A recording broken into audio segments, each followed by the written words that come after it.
That's right, everybody. It's time for another You're Doing It Wrong. Now, this one was an honest mistake by a dopey community manager. So, it's not really doing it wrong as a brand, but more like you really did this thing very wrong. So everybody by now has heard of the whole Ray Rice beats the crap out of his now wife in an elevator story, and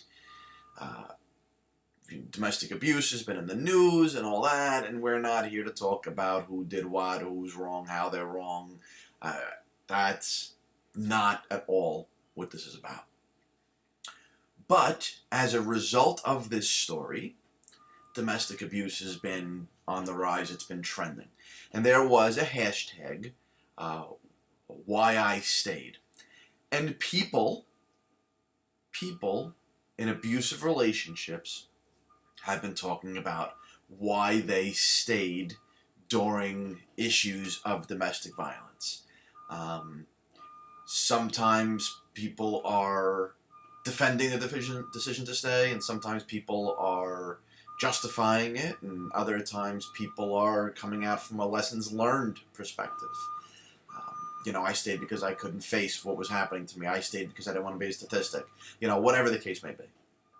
So, DiGiorno Pizza jumps in on the why I stayed hashtag. Now, what you need to know is that DiGiorno has this funny, irreverent, a little bit off-center, off-color kind of voice of brand. They're the ball busters out there. They're the, they fire back, they take on other brands. Like, they're silly about it. This is their thing. So they jump right on, right away, with hashtag why I stayed, you had pizza. Now, I'm only laughing because it was so clueless that they just jump in there with this. They had no idea. So the internet freaks out, and seconds later the tweet's gone.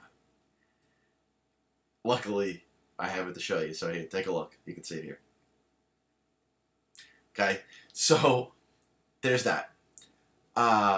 They delete it, and they immediately print an apology. Here you go.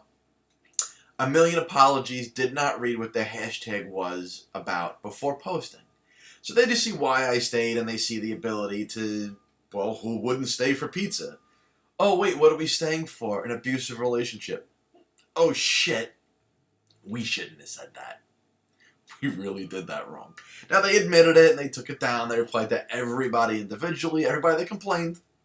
Well, I guess anybody that complained with any kind of contextual reference where they knew about it, they replied to directly, and they apologized for it and all these things there. So I wouldn't really call this you're doing it wrong as much as, you were a dope in one individual instance and you jumped on a trending topic that you shouldn't have because you didn't know what it was all about.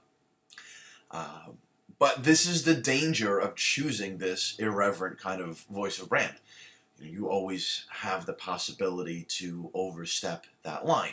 Those that play it real safe are not going to go that direction. So, be a little careful about it, and it's just really so clueless and so dopey. You can't even be mad at them because, they watch trending topics, they see the things that are coming up, they jump on there, they try to be ubiquitous, they try to be everywhere. And they went the wrong way with this one. And this is another reason why context is important. So, think about that. And we'll give them a pass because it was an honest mistake and they recovered from it pretty gracefully. When people that, they slip and they get up and they keep walking and nobody saw that. It's one of those things. So we'll let them off the hook for this. Be more careful, DiGiorno. And, I'm sure somebody out there is really doing it wrong, and they'll get hit soon. Okay, talk then.